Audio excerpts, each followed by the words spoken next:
Hi, good morning. Good afternoon, rather. We're just going to hold off for a second while we're waiting for people to join the meeting. Thank you.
Prynawn da, croeso, welcome.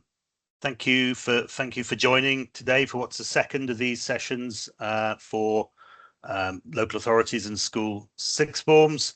For any of you who joined last week, apologies for the technical issues we had then. Hopefully everything should work smoothly today, but we shall see. Thank you again, as I said, for joining. I'm Ewan Brierley. I'm Medr's Director of Regulation. Also on the call, we have Marion Jebb, Cleona O'Neill, Hannah Riley, and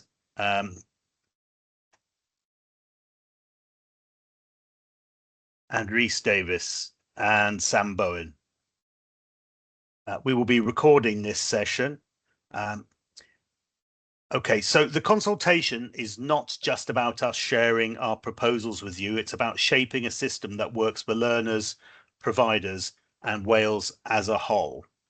The purpose of today is to give you clarity on what we're proposing, why we're doing this, what's changing, and what it means for you, and to help explore the practical implication of these proposals, so you can tell us what works and what needs more thought. And this is a genuine consultation. We do want your views and to help us inform your feedback so that can then inform the next stage of the development of the regulatory system. So in terms of structure for this session, I will provide an intro to Medr and the regulatory consultation before passing to colleagues to cover the specific areas of relevance to schools with sixth forms. My colleague Hannah Riley will talk about the learner engagement code, and my colleague Cleona O'Neill will talk about quality framework. And then there will be a Q&A session chaired by my colleague Marion Jebb. And then I will wrap up by talking about the next steps in the process. So to start off, why is this important? So why does the regulatory system matter? Well, the regulatory and funding system we're consulting on now is the mechanism for delivering Medr's responsibilities under the Tertiary Education Research Wales Act. This framework isn't just about compliance with the Act, it's an important aspect of how we, for example, promote quality and continuous improvement through clear conditions and a proportionate quality framework, and also promote learner interests and well-being through engagement and welfare requirements. These duties shape the system we're building, and your input today will help us make sure the framework is practical, proportionate, and focused on outcomes. So I'll just move on to talk about our strategic priorities. Thank you. Let's take a moment to look at the statement of strategic priorities that underpin everything Medr is doing. These priorities are the foundation for the new regulatory system and guide how we will work with providers and learners. So those priorities are to develop a tertiary system that prepares learners for a dynamic and changing economy, where everyone can acquire the skills and knowledge they need to succeed in life and work.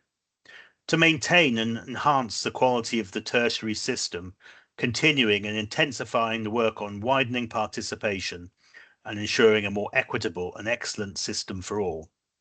Putting the learner at the heart of the system, focusing on their experience and well-being, ensuring the tertiary education system contributes to the economy and society, driving innovation and research, and establishing Medr as a highly effective organisation and trusted regulator, providing stability and leadership during this time of transition.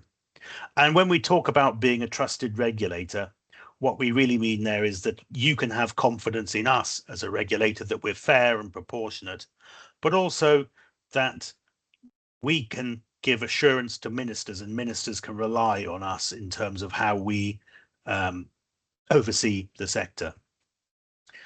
So those priorities shape the proposals you will see today, and they ensure that regulation is proportionate, practical, and focused on outcomes that matter most for learners and for Wales.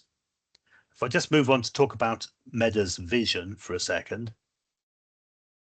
So our vision is to create a tertiary education and research system that puts learners at the centre, while serving society and the economy with excellence, equality, and engagement at its heart.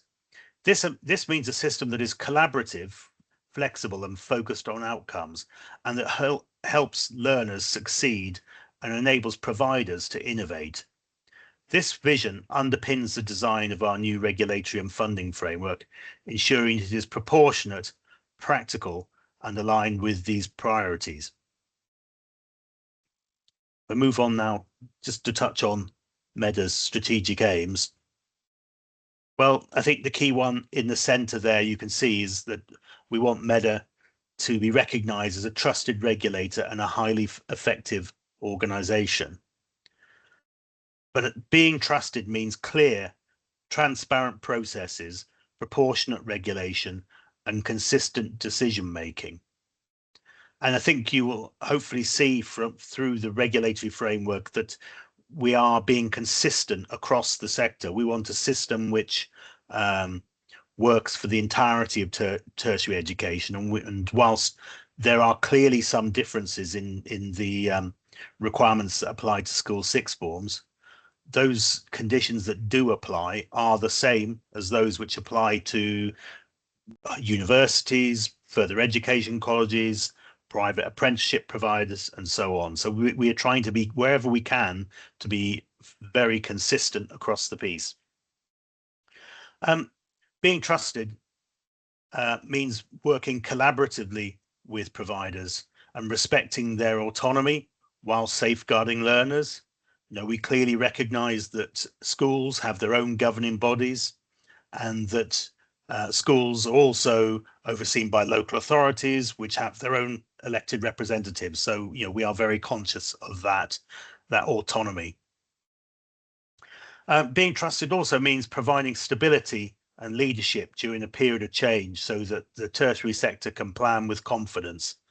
You know, these are challenging times, and you know, funding and changes to government and so on potentially all will impact. So we need to ensure that there's continuity and stability, and the regulatory framework helps with that.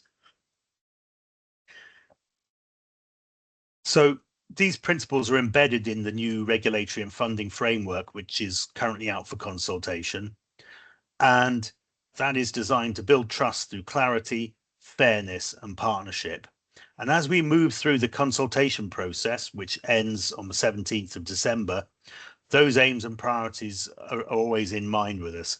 They're the lens through which we will assess the feedback which we receive from the sector, and how we then refine the framework to address any comments from the sector.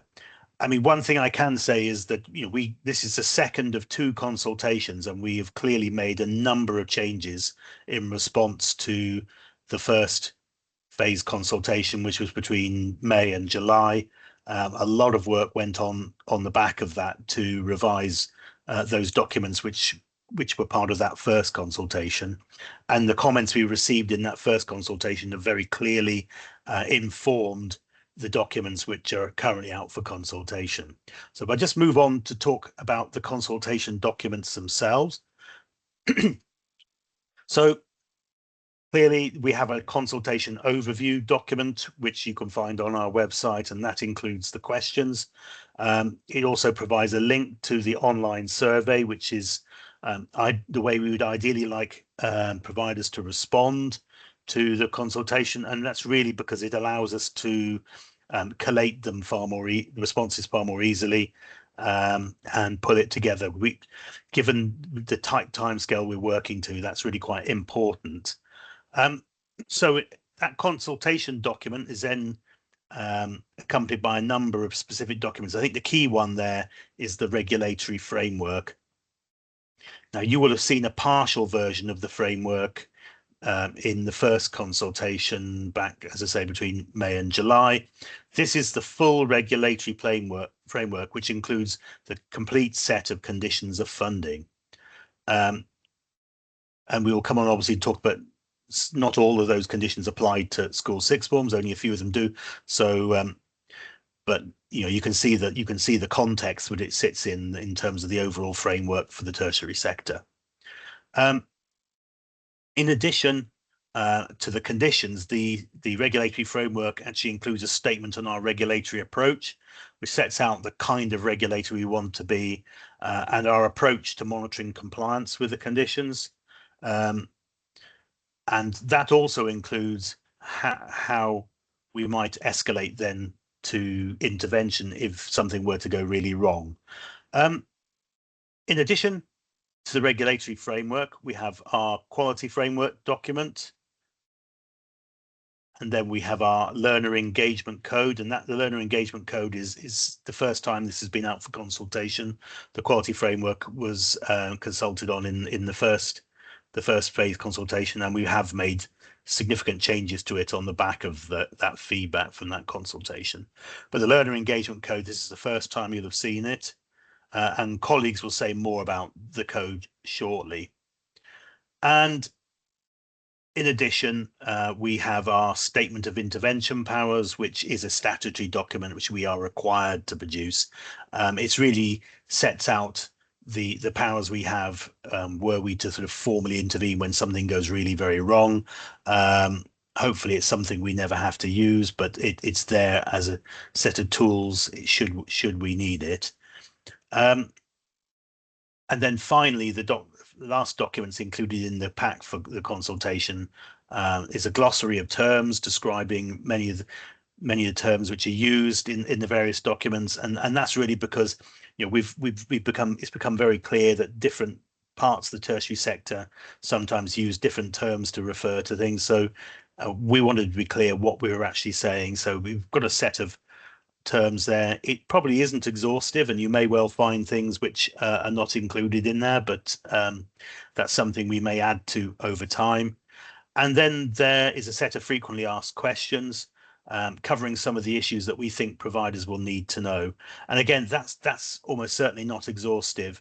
Many of the questions we pick up through this consultation process, we can feed back into that list of FAQs, and it's likely we can then update that and keep that on our website as an ongoing piece. So that's probably all I was going to say for now on the consultation documents. I'll say some more on the timeline later, but now I want to hand over to my colleague Hannah. Hannah, over to you. Diolch, Ewan. Let me just move my screens around a little bit. Have I remembered to unmute this time? I have. Fantastic. That's a great start. Prynhawn da pawb. My name's Hannah Riley. I'm the Senior Learner Engagement Manager at Medr and here to talk to you about the Learner Engagement Code this afternoon. If you did have any questions for Ewan or going on for myself or Cleona later on, please do use the Q&A that you'll see on the right-hand side of your screen, and you can ask questions in Welsh or English, and we have some time for Q&A at the end, so we'll pick those up. So as I say, I'm here to talk to you about the Learner Engagement Code. So the Tertiary Education and Research Act that established Medr also places a duty on us to develop a learner engagement code about the involvement of learners in their providers' decision making. So I wanted to unpick what we mean by that. So when we're talking about learner engagement in terms of the learner engagement code, we mean opportunities for learners to participate in decision making with their school. We mean ensuring learners, your pupils, are effectively represented in the school's decision making, and ensuring that your pupils have opportunities to give their views on their education and matters of concern or interest to them. And we are talking about opportunities for individual sixth form pupils to engage, so perhaps through any surveys that you run, the direct conversations they have in the classroom with their teachers and other staff that they engage with kind of day to day. And also thinking about if any of your sixth formers are taking on those roles as associate pupil governors and the voice that they have as a pupil of the school. Importantly, with those individual engagement opportunities, it's how that feedback is then used to shape and influence the decisions that the school and the sixth form is making.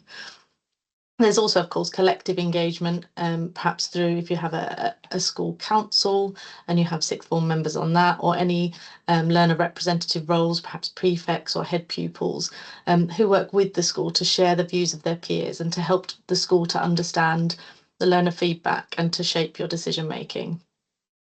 It's really important to note here what we're not talking about in terms of learner engagement. So for the purposes of the learner engagement code, we're not talking about pupils' individual engagement in their own learning. We're not talking about their attendance or how much effort they're putting into their homework or in class discussion. We are talking about those learner voice and feedback opportunities and how they feed into the school's decision making.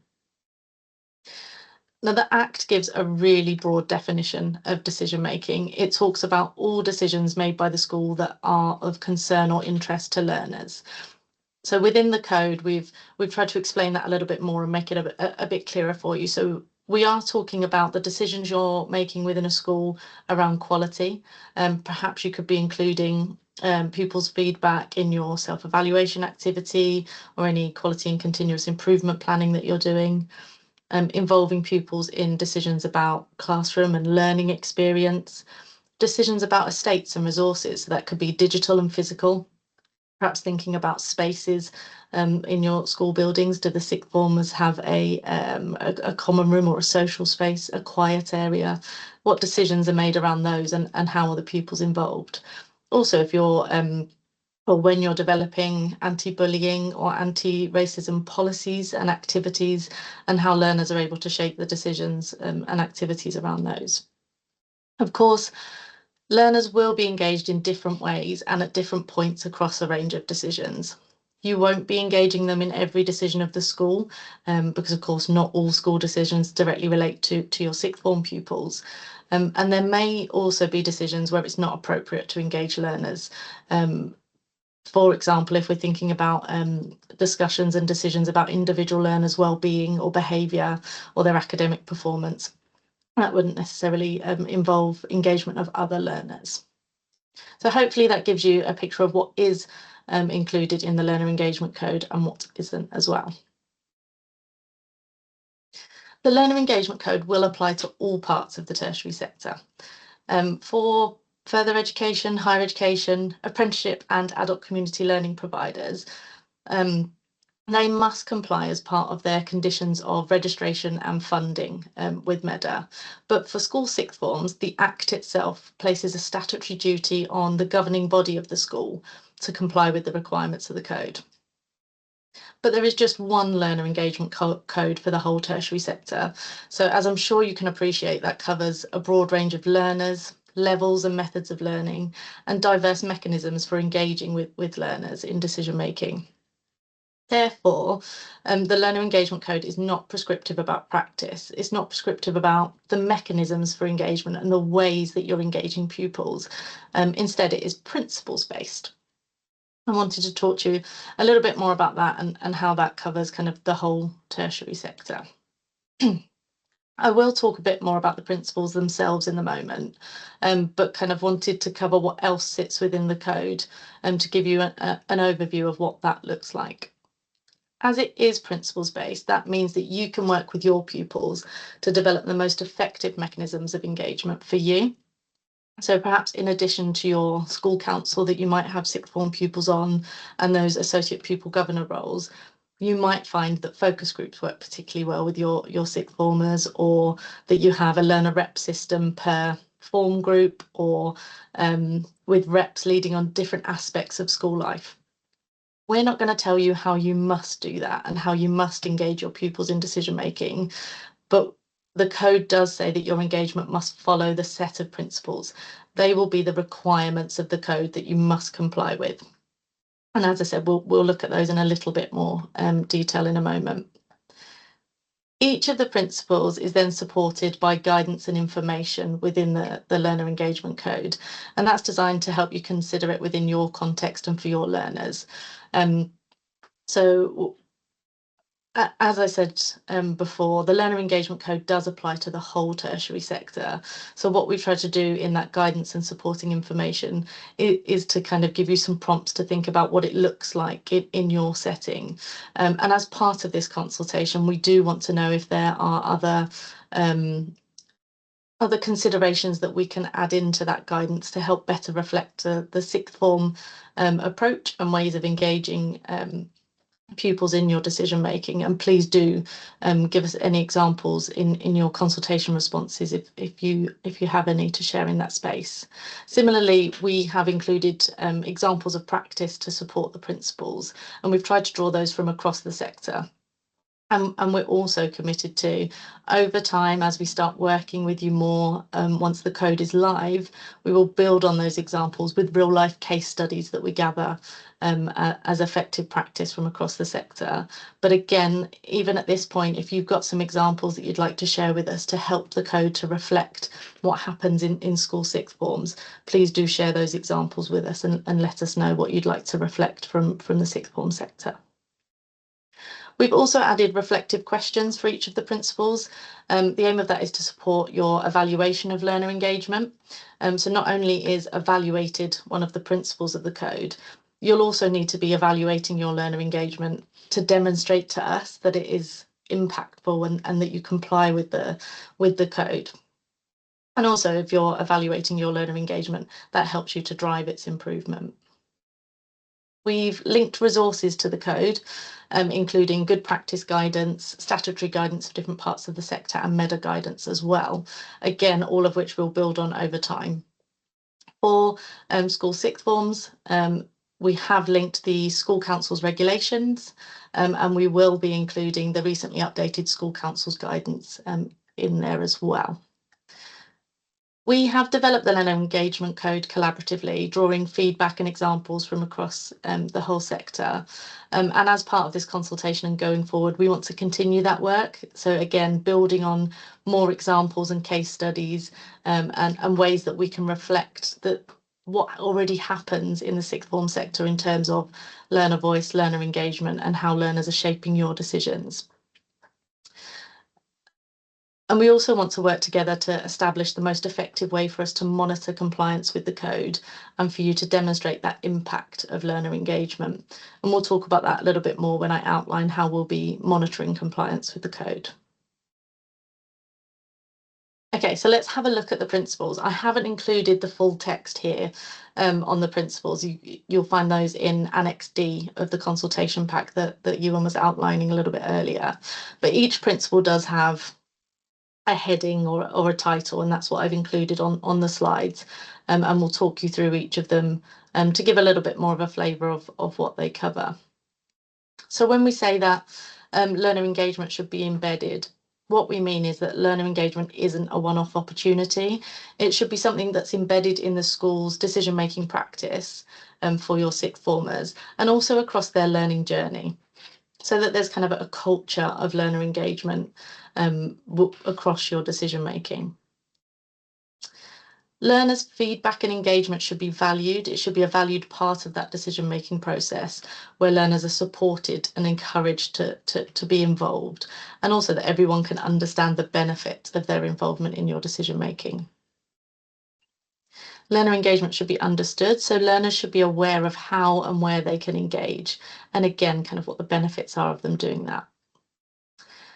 Learner engagement should be inclusive. So when you're developing the opportunities for learners to engage in your decision making, you need to consider any potential barriers to that engagement and find ways of mitigating those. And that will include offering a range of opportunities so that all learners have an opportunity to feed in the ways most appropriate for them for your decision making.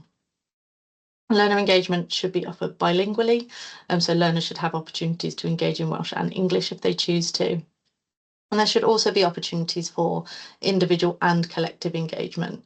And I outlined some examples of those right at the start.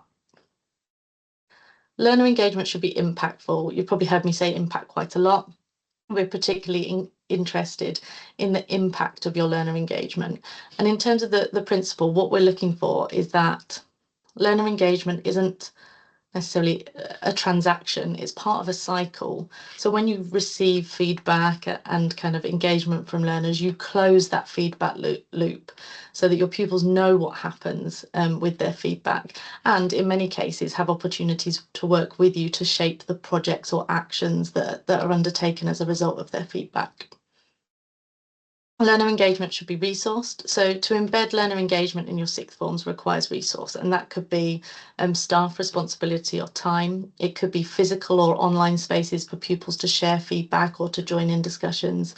Or it could be resources that support pupils to engage effectively with you. So if you've got prefects or head pupils, what information do they have to help them fulfill those roles? And finally, I touched on before, learner engagement should be evaluated. So providers should work with learners to evaluate what's working well and what can be improved. And the Learner Engagement Code also helps Medr to do that kind of evaluation piece across the sector so that we can identify and share good practice, but also look out for areas that might need more support and guidance so that we can facilitate that across the sector. These principles were developed with learners and other sector stakeholders, and they kind of told us that these are the key ingredients that underpin effective and impactful learner engagement.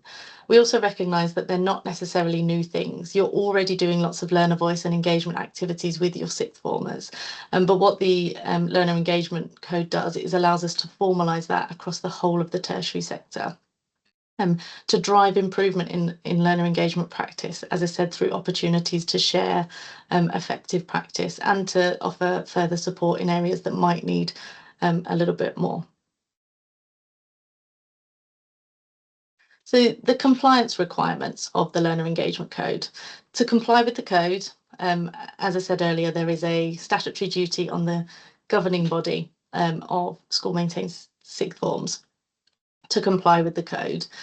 So you must comply with the requirements of the code, and that's the principles that we've just been talking through.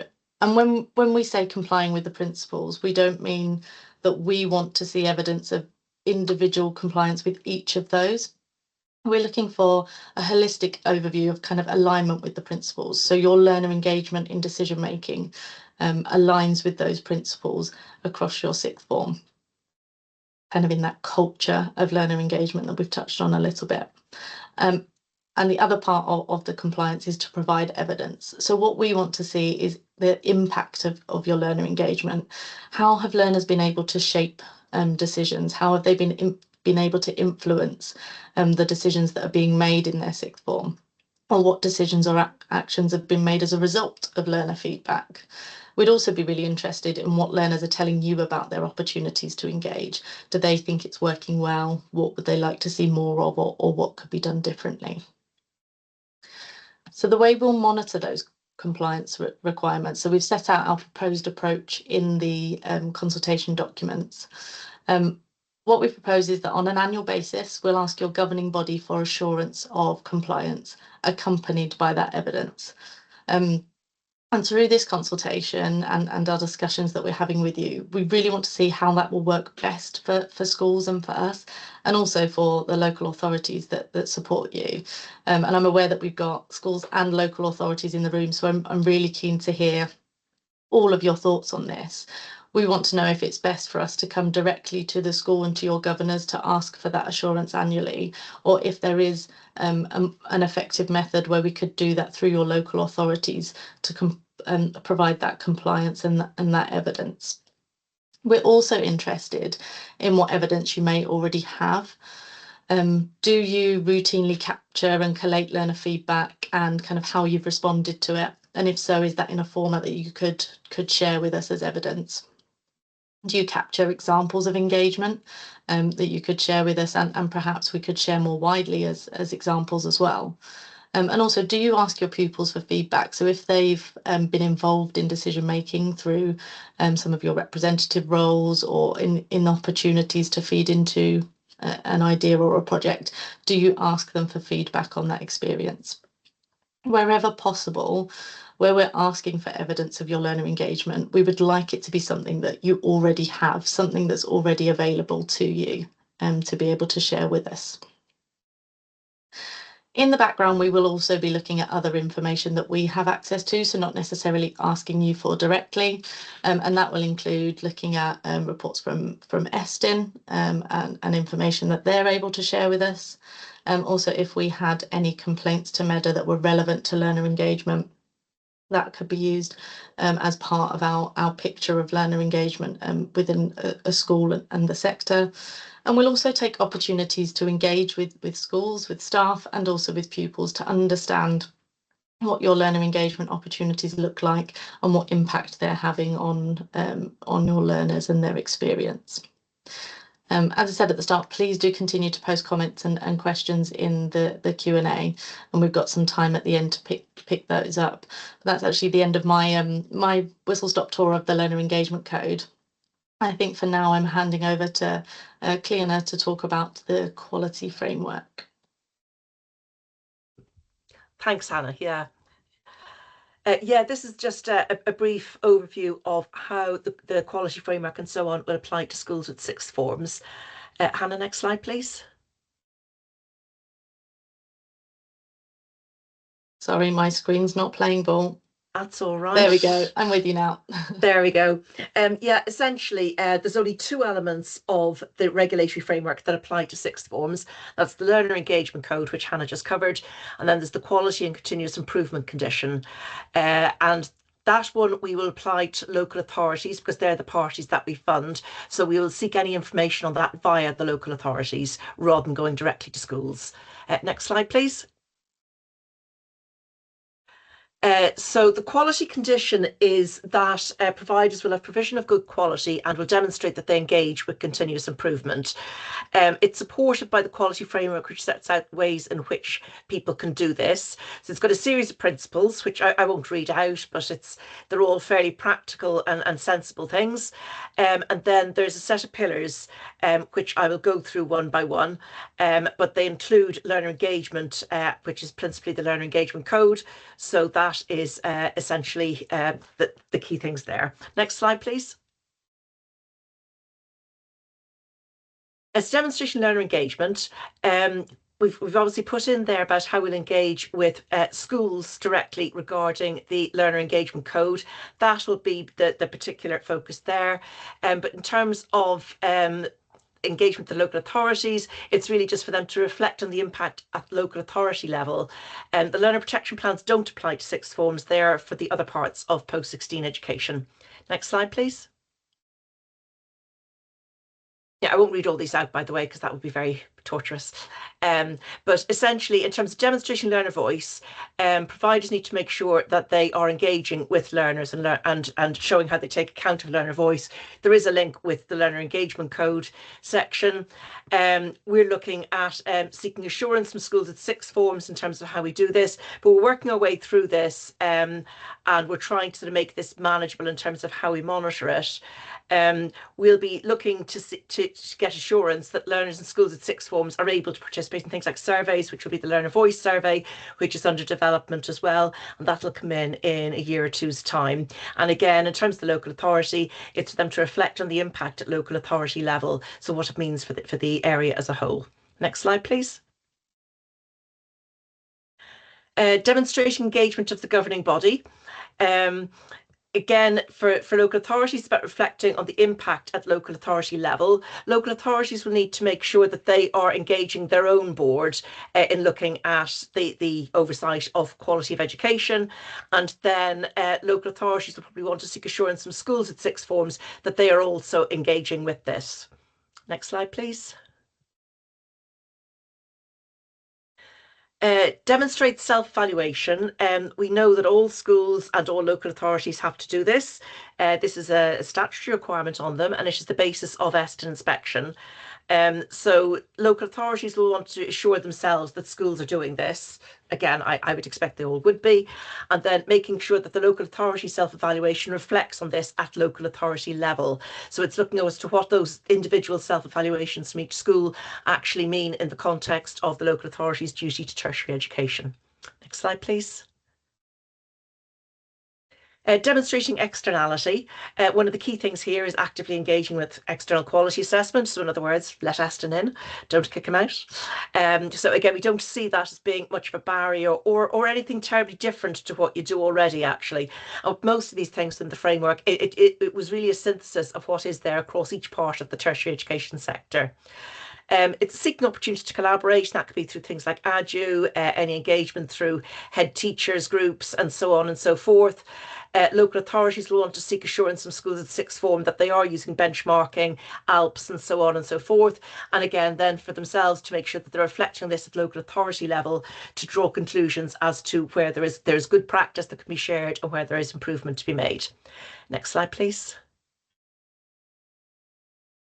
Demonstrating continuous improvement. Again, it's about having strategies in place for these things, which again you will have. For yourselves at local authorities will want to be seeking assurance from schools at sixth forms that they're working collaboratively, that they're using strategies for continuous improvement and so on. Again, I expect that this will be this will be something that is already done at local authority level. Next slide, please. Demonstrating professional learning and development.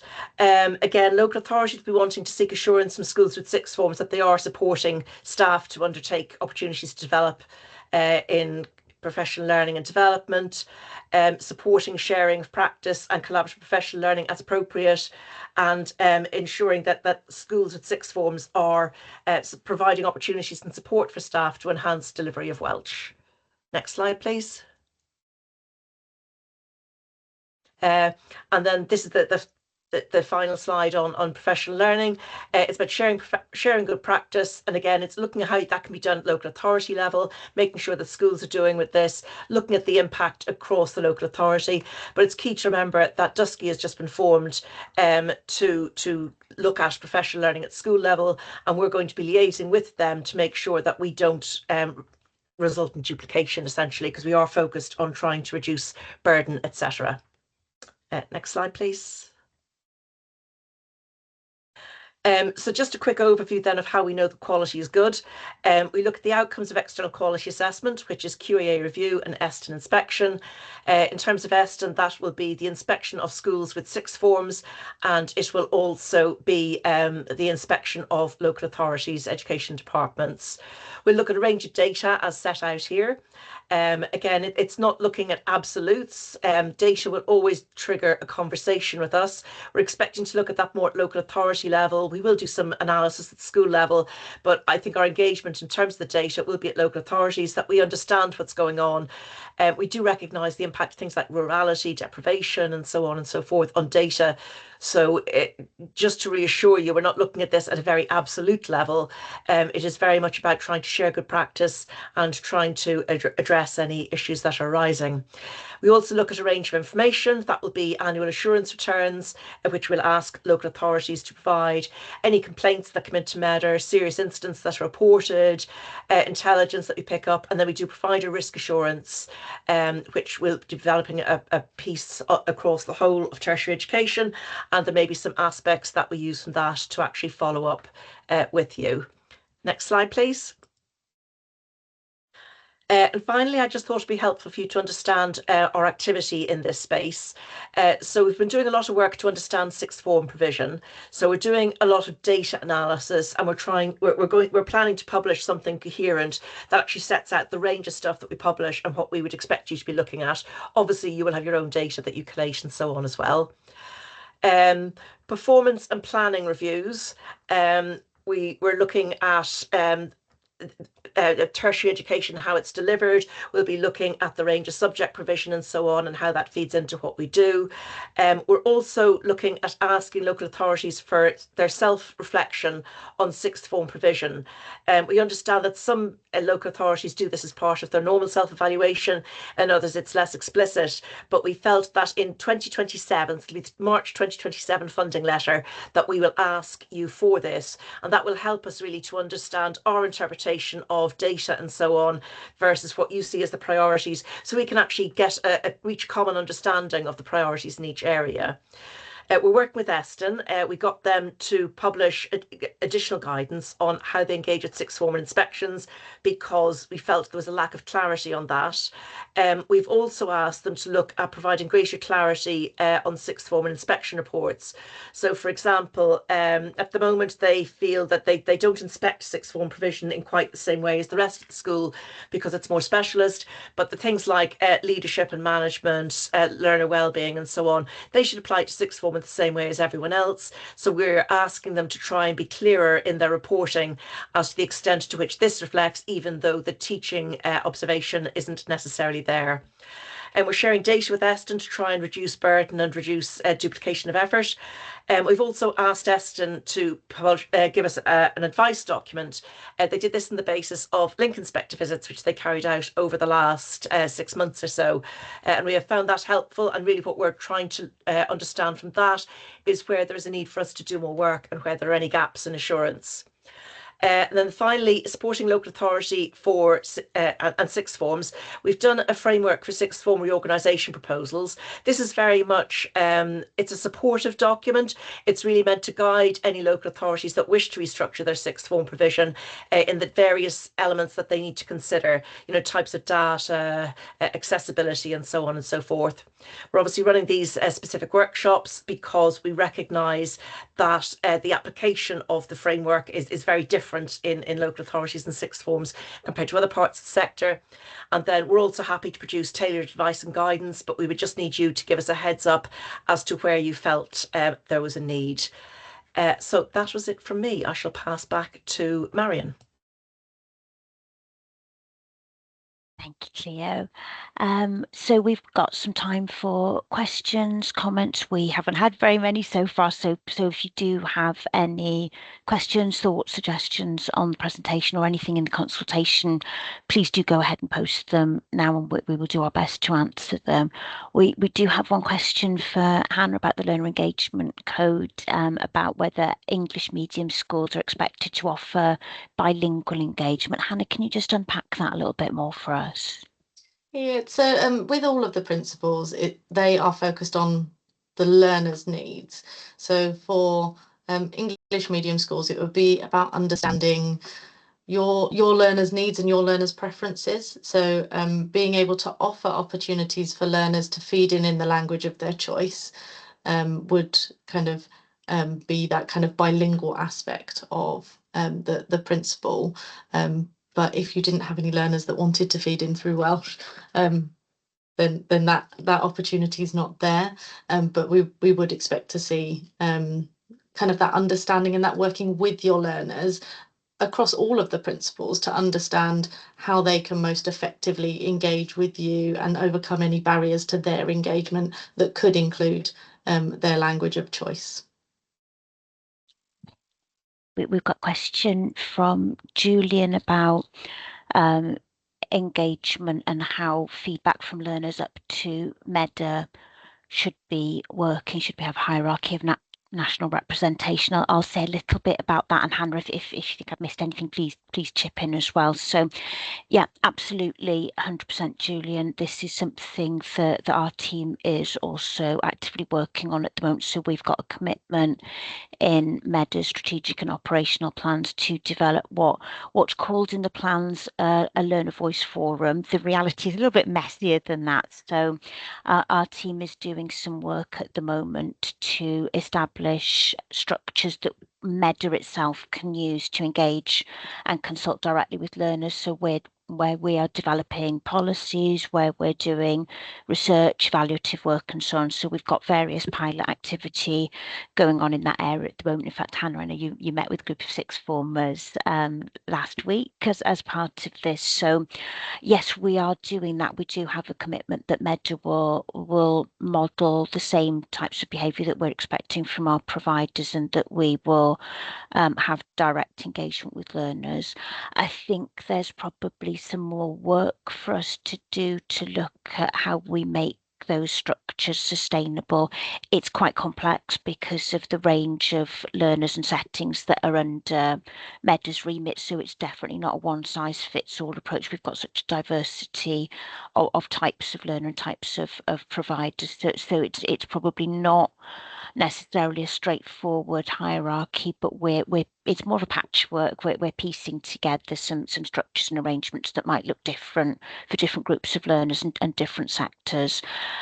There is very much a drive for us to also look at space for learners to raise the issues that are relevant and important to them, as well as the things that we want to ask them about.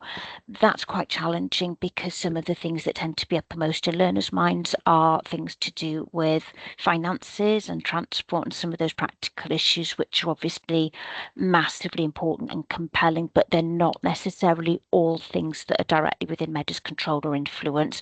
That's a balancing act for us as well. We need to make sure that we handle that correctly. We look at things that Medr can steer and influence, and we don't raise expectations unreasonably that learners think they're raising things with us that we'll be able to change in response to what they've said to us. So we do need to piece that together a little bit more clearly.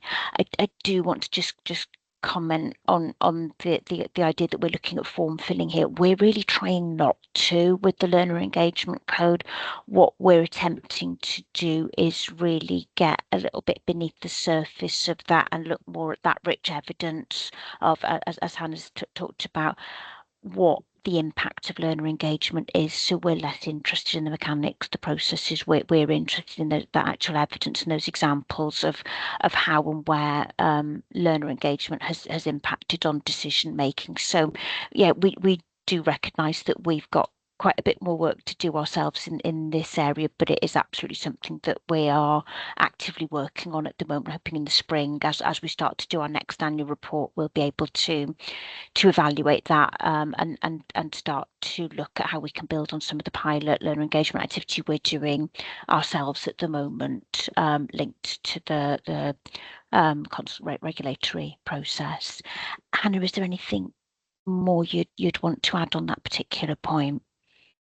Nothing more to add. Just you mentioned that I did meet with some sixth formers recently, and the purpose of that discussion was the same as my discussion with you today, actually, to talk about the learner engagement code and how we can make sure that reflects the experience of sixth form pupils in Wales. So it was a really good opportunity to hear what already exists and what's important to them about their opportunities for learner engagement. And as Marion said, that was part of our piloting activity for us to then look at what worked well in terms of our engagement with the learners to build on those more sustainable structures for the future.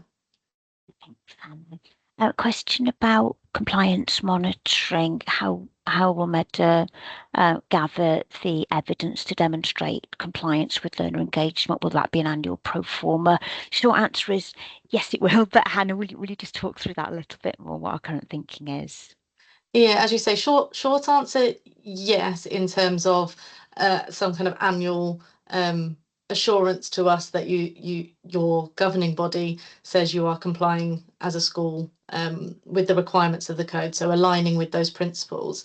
But in terms of the evidence gathering, we don't want to be too prescriptive about that in terms of creating a pro forma, so you all give us exactly the same format of evidence. As I alluded to in the presentation, we would really like it to be evidence that you already have, rather than having to create something new for us. So if you are already, and I've heard this from different schools and from learners, if you are already gathering all of your examples of feedback and discussions with learners, and recording next to that how you have responded to it, and kind of how the actions are progressing, if you've already got that captured neatly, you could send that to us. If your learners are creating assemblies and presentations that say this is something that we fed back to you, and this is the next step of it, and they're articulating what it means for them to be in those opportunities for engagement, that's something we'd really like to see. We've got a little bit of time to work with you on this and to understand what evidence you already have, and that's absolutely a conversation we want to keep having, and perhaps some time and opportunity as well to do a little bit of piloting of how we will monitor compliance. So I think it would be really useful for us to understand what already exists and how you already capture your learner voice, learner engagement activity, and how you're responding to learners' feedback, so that we can see, hopefully, what's already out there that we could just ask for examples of. So I think that one, rather than being a neat answer for you, is please continue to join in the conversation on that and work with us before we start asking for that evidence. Great, thank you, Hannah. Question from Stephen, which is more, I think, edging into well, both your and my territory on professional learning. Clear about whether we'll provide additional funding to schools or local authorities to ensure professional learning space is given to teachers. That there's a couple of things to say here. So one is that, as you'll be well aware, I'm sure, we've obviously got the slight complexity in this space relating to sixth forms, that of course DSGI now exists and is the professional learning body for education professionals across the school sector, including sixth forms. So we're conscious that we're going to have to work closely with DSGI to just make sure that we have clear parameters in this area. The last thing we want to do is duplicate any of their activity. We certainly aren't the experts in schools professional learning, and there is obviously a potential for overlap there, which we will aim to make a synergy rather than overlap. So we're just waiting to set up an initial conversation with DSGI, and I would see that being a regular conversation going forward. As you probably know, they are a very, very new organisation and still getting established and fully resourced. So the most straightforward answer to your direct question about funding is no. At the moment, we do not have funding for professional learning in schools, but we do need to talk to DSGI. We're doing some scoping work ourselves on professional learning needs in the tertiary education sector over the next several months, so we need to bring that together a bit more clearly as well. We have had a few queries through the stakeholder engagement we've done specifically about the learner engagement code, about what sort of training will be available for school governors, for school councils, associate pupil governors, and I think teachers are obviously in another cohort we need to think about as well. So I think that's giving us some quite useful steers in terms of what resources and packages we might need to think about making available to help support the implementation of the code for the school sector, and make sure that everybody has an understanding of how to contextualise that for the school system. And we need to talk to Welsh Government about that as well, since they're the owners of the school council and associate pupil governor guidance as well. We've got a couple of questions that I will try and answer quickly because they're not directly related to the regulatory work that we're talking about today. So one question about whether Medr will be providing any advice on class sizes in sixth forms. To the best of my current knowledge, no, I don't think that is on the radar for Medr. As you may be aware, we do have some responsibilities that relate to 16 to 19 curriculum delivery and planning, and also to sixth form reorganisation. So that's not in the area of work for the colleagues who are on the call today, but we do have a team who are looking at that, and they're going to be doing some wider engagement and communication on those areas in the new year. But as far as I am aware, there is not any current plan in place to do specific guidance on class sizes. I think that is probably a level of forensic depth and detail that Medr is not in that place at the moment. Also got a question about whether there'll be any changes to the funding model moving forward. Med is committed to undertaking a consultation about its funding methodology. So that would, I believe, cover the methodology for funding sixth forms via local authorities. There's going to be a consultation on that during 2026. So yes, there will potentially be changes, but you'll be consulted on that and have the opportunity to engage in that discussion. Just got a follow-up question about the compliance monitoring. I'm just checking my threads back to make sure I'm connecting it to the right thing. Yeah, the question about compliance monitoring, saying we gather feedback and data 11 to 18, so keen to avoid duplication. Yeah, 100% understand that sixth forms are not separate entities, but from the point of view of the work that you do on learner engagement, school councils and so on. And I know, Hannah, we've actually spoken about this a little bit before as well. Can you say a little bit more about what our thinking is in that area? I don't know if I can give a complete answer. Similarly to my answer before, this is what we would like to talk to you about, really, in understanding what you do already capture and where we might then have sight to what's happening in the sixth form space, so that we can, as you say, avoid duplication and kind of any unnecessary admin or additional unnecessary burden. It might be that you say to us, it would be better for us to ask you to create something slightly different that is just for the learner engagement code. I'm not going to preempt that, but this is exactly the conversation that we want to have. What does already exist where we might be able to get sight of what's happening for your sixth form pupils, that could be used as evidence of the impact of your learner engagement. Yeah, to do exactly that, to avoid that duplication, but to be able to give us that view of compliance with the code. I think this is one of the areas where we're quite keen to look at some piloting and testing of monitoring arrangements before the code goes live next August, just so that we can test out some of this thinking and enhance our understanding of what information is actually collected and available by individual schools and other providers. So we'll aim to get that balance right. Obviously, it's sixth forms that we're interested in, and we will want that assurance that the mechanisms that are in place are including sixth formers. But we don't want you to reinvent the wheel. If you've got information that you're collecting that covers the whole school, we'll probably be looking for that extra little bit of nuance and assurance to explain how that relates to sixth form pupils and that they are involved, but that should not, well, that won't require you to create a whole other set of evidence just to satisfy our requirements. We'll build our requirements based on what you already collect. Okay, I think that's the end of the questions we have posted so far, other than we've had a request from Dave about circulating the recording and slides afterwards, which, yeah, we will do that. Dave will make sure that that link gets to everybody who signed up for today's event, and we can circulate our slides as well. That's no problem. I'm going to ask Ewan to come back in just to round us off by talking through the next steps and timings. If there are any last questions, then you've probably got a couple of minutes while Ewan's talking to just post those, and we'll pick those up as well. But Ewan, over to you to close us off otherwise. Thanks, Marion. So yeah, I'd just like to say a little bit about the timeline and next steps for the consultation process and the implementation of the new regulatory system. We are working to a hugely tight timescale. It was always going to be a challenge, but yeah, it's It is tight.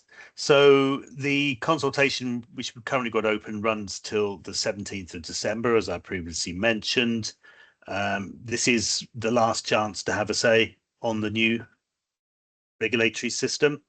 So as soon as the consultation closes before Christmas, we will be starting to pull together all the responses, and we'll aim to analyze all of those in the first part of January.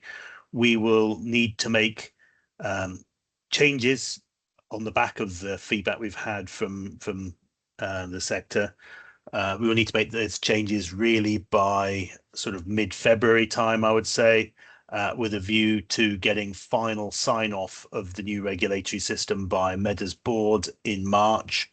And the reason for that tight timescale is actually, it's not really to do with sixth forms at all. It's to do with the fact that as part of the new regulatory system, Medr will be implementing a register for higher education providers, and that will go live from August 2026, which means that higher education providers need to apply for registration, and the powers we have to actually initiate that application process don't come in till early April. So effectively, it's a very tight timescale for them to apply between April and really in July to turn around those applications and get those providers onto the higher education register. So that is what's driving the timescale. We've got to allow time for that. So effectively, the whole system, because it is a joined up system, even though for schools we're talking about terms and conditions of funding, those terms and conditions of funding are effectively the same conditions as the conditions for registration of higher education providers. So we've developed the system as a tertiary system and tried to avoid silos, but that does unfortunately mean we are kind of tied really to that timescale for getting everything finalized, which is tight. So effectively, we will finalize the system by March, and then we will publish the terms and conditions of funding in April, alongside the information for those providers who are seeking registration for higher education purposes. So a tight timescale. The terms and conditions of funding will come in from 26-27 academic year, so from the 1st of August 26, that is. And there are a couple of sort of little things we do need to check with our lawyers, but that's our understanding. The entirety of the system will be fully in effect by 2027, although that doesn't really affect schools.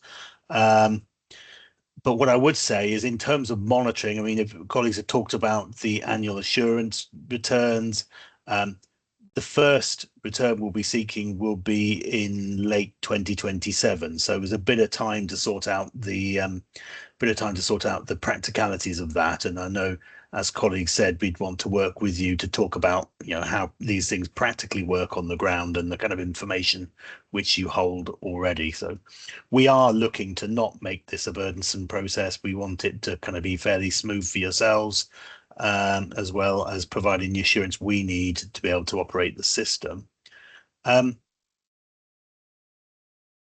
I think that the key sort of next step for us, once the regulatory framework is published in April of next year, the key thing for us is we will want then to work with yourselves to try and really get to grips with the practicalities on the ground of the compliance monitoring and reporting. I think that will be critical.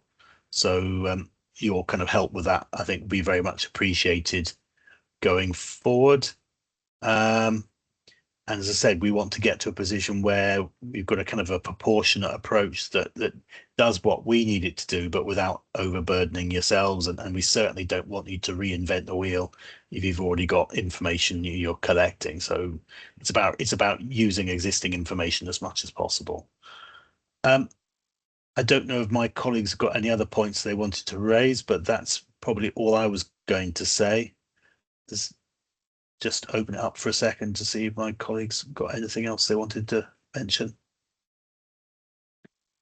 I don't think so, unless Hannah, Cleo, please No, okay, great. I'm sorry. I've just been looking for the link to answer somebody's question in the chat about Medr's terms and conditions of funding. So if you don't have a chance to click on that link, you can see those on our website. If you search for terms and conditions, there is a funding section on our website, and that does include the terms and conditions of funding, which cover sixth form funding through local authorities and further education for the current year.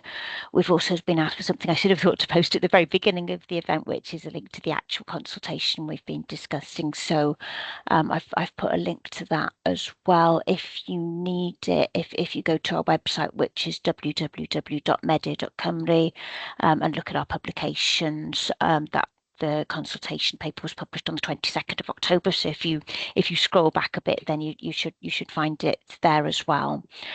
I think Hannah put up our team email address, and we are very happy to hear any thoughts, questions, suggestions on top of the consultation. But it is really helpful for us if you submit formal consultation responses as well. Of course, that the questions and views that have come up through today's event and all the engagement events, this is part of the consultation, so that will feed in. But if you do have more specific or more detailed thoughts that you would like to fill in, then we'd be really pleased to receive consultation responses that give us those views. I think we haven't had very much formal engagement up to this point with local authorities and sixth forms about the sixth form elements of the regulatory framework. So the more feedback and input we get from you, the better.